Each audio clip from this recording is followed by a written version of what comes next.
Hey bookworms, welcome back to the channel and welcome if you're new here. I'm Sam and in today's video we're going to be discussing if I think FairyLoot is worth it.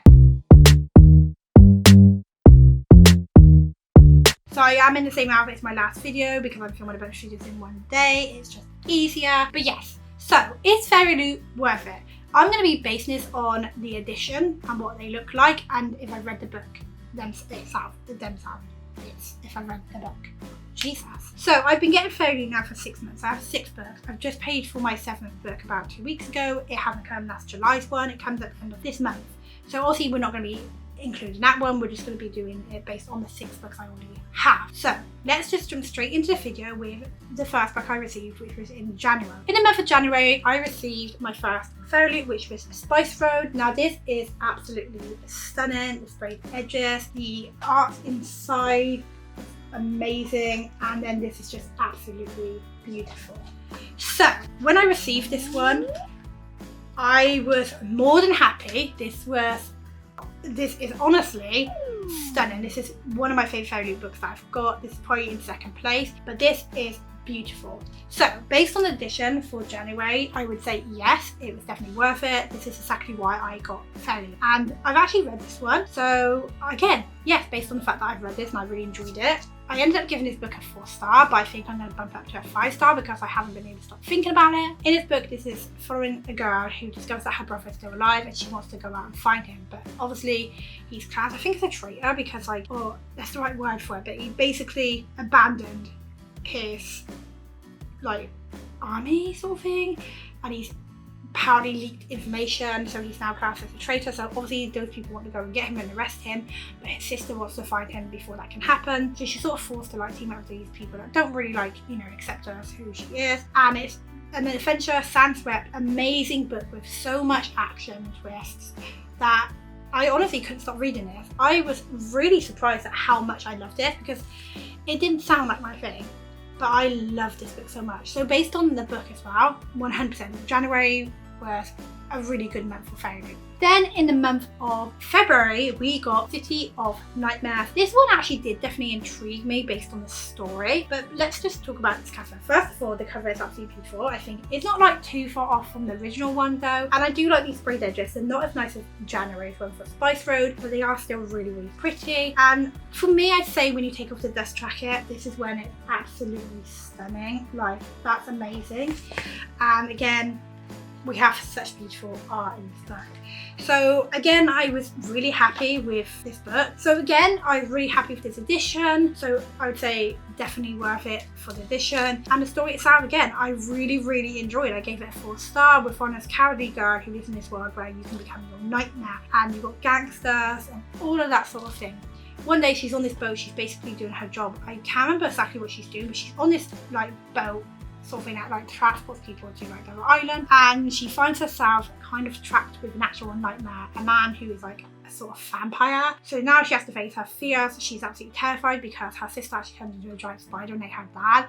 So she's very cowardly. It was really fun to read this book and experience that and follow a main character who is pretty much scared of everything and watch her character grow throughout. I really enjoyed this one a lot more again than I thought I was going to.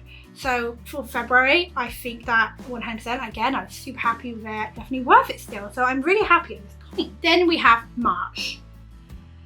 March is one I was very disappointed. The book just didn't sound interesting to me, and the edition wasn't that special. This is the one that we got. First of all, I don't know why it's so small. It's really annoying, and I mean, that's not exactly special, is it? And when you look at the sprayed edges, that's just horrible, and it just seems like they were really lazy, basically copied this and put it onto that. It just seems very, very lazy. However, I will say, when you take off the dust jacket, this is absolutely stunning, and the art is beautiful, but I was definitely disappointed because I just think they could have done better with this and that bit, because the rest of it's really pretty. So this one I'm mixed about. Like I say, disappointed, but I just thought maybe it's just not my style, and I was ready to let it go. However, I have tried to read this book twice now. I think I've got to page 60 and I just can't get into it, but I've decided I'm going to try and read it again at some point because I feel like maybe I was just not in the mood, and I'm going to try again. So I still feel like at this point I was interested to see what I would get next. I was just a little bit disappointed with this one. Then we get to the month of May, and at this point I was a little bit worried and I wasn't happy because this is what we got. This. Like, and mine was damaged around the back like a little bit, you can see scratches, but this is the most ugly thing ever. This is the most ugliest FairyLoot book ever, and it feels like so lazy of them. And I was just like, yeah, I didn't even want to read this if I'm being honest, but I did, and the story was just not my thing. I gave it a 2-star. So for me, at this point, I was like, it's not worth it because this is absolutely disgusting and lazy of them. But the story itself was just not my thing. Now, other people might enjoy that story, like if they're into the whole King Arthur and all that stuff. I'm not, and I just found it very, very boring. So I was really worried at this point because now we've had 2 books that aren't exactly great, and I was really worried. Also, I believe I just said that was June, that was April's. Sorry, that was April's book. Now we're on to June, and I feel like this definitely turned it around for me because we got the Flying Rifles, and this is absolutely stunning. Oh my god, I am so in love with this edition. Like, we have this, but it's inside the end pages that are absolutely gorgeous. I absolutely loved this edition. I literally did like an Instagram photo, and I've got that as my screen wallpaper on my phone because I just love it. Like, it's so beautiful, and the story was just amazing as well. This is historic fantasy, and I gave this book 5 stars, and I want to read it again already. I think this is like a series, and the way this left off just left me wanting more. It's so good. On the back it reads 2 rifles, 2 stories, 2 hearts, 1 fate. I'm probably going to do like a review for this. I love this. This kind of gave me faith in FairyLoot again because I found a fun story. I love the characters. I love this edition so much. And then I was like, okay, so now, did I say this is June? I swear to God.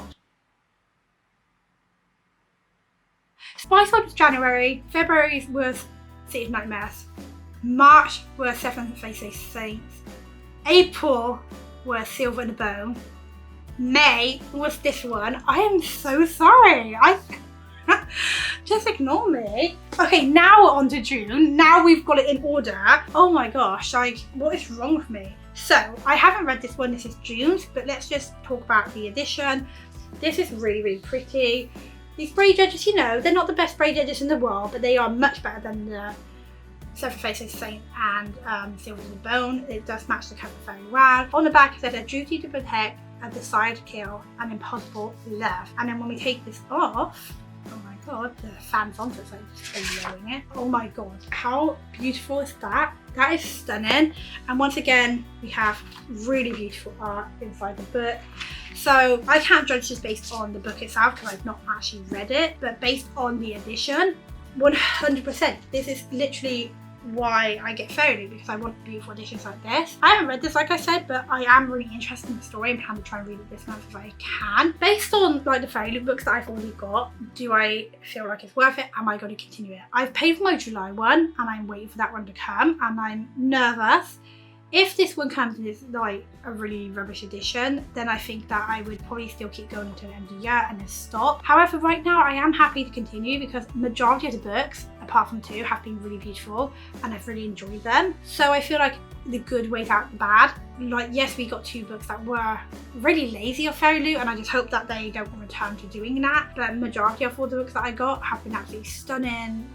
You know, I've really enjoyed reading them and I've been really interested in them. So I feel like for me, FairyLoot is definitely worth it. I actually have been looking into getting another book box, but I don't want to do that until I can fulfill like my deal, which is to read the books as they come. And I am doing really well on that. I only have 1 FairyLoot book to read, and a lot of other people have said to me, like, you know, that's really good because they haven't read that. So I am proud that I'm doing that. But there's one called Locked Library. I believe this is the new one in the UK. I'm just trying to wait a little bit longer to see what books they get first. There's been a few that sound really good. There's been a few that I have never heard of. So I am trying to work out if I should get that one or... Oh my god. Sorry. Anyway, I'm trying to work out if I should get that one or Lumicrate. I just want to do a bit of research first because I don't want to be paying for like another book box and I end up not liking it. So yeah, waiting for July's. Definitely do think FairyLoot is worth it still at the moment. I know there's been a lot of people that said that they felt like it wasn't, but for me, the good weighs out the bad. So we're going to continue doing it this year, and hopefully we have a lot more beautiful books rather than books that we don't like. I do actually have to pre-order a FairyLoot edition book, which is the sequel to Onion Monster, which I have that book. I love it. I actually got the FairyLoot edition from eBay. So I do want to get the matching one. But yeah, let me know what book boxes you get. What ones do you like? What ones do you dislike? Like, what's your favourite? And what's been your favourite edition of, like, from a book box that you've had? Even if you can, try to post a photo or send them to me on my Bookstagram. I'd love to see it. But yeah, if you enjoyed this video, don't forget to hit that like button, subscribe, and until next time, bye!